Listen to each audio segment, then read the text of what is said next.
আজকে আমি পানি কচু দিয়ে শুটকি দিয়ে ভর্তা করব। তো এখানে পানি কচুটা একটু সিদ্ধ করে নিয়েছি আর সাথে দিয়েছি রসুন কাঁচামরিচ। তো সিদ্ধ করা শেষ হয়ে গেছে, এখন আমি এটা তেলে ভেজে নিচ্ছি। আর শুটকিটাও আমি আলাদা ভেজে নিয়েছি।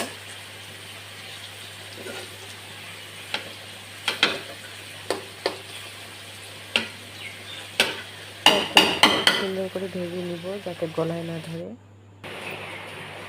এই যে শুটকিটা আমি আলাদাভাবে সুন্দর করে ভেজে নিচ্ছি।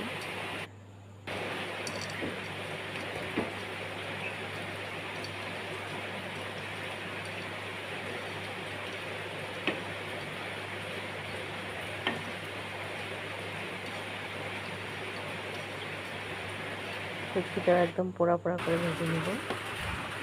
তো এই যে এখন আমি কচু আর শুটকিটা একসাথে বাটনায় রেখে নিচ্ছি।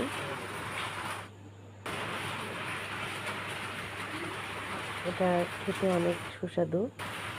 এই যে আমার কচু দিয়ে শুটকি ভর্তা হয়ে গেছে।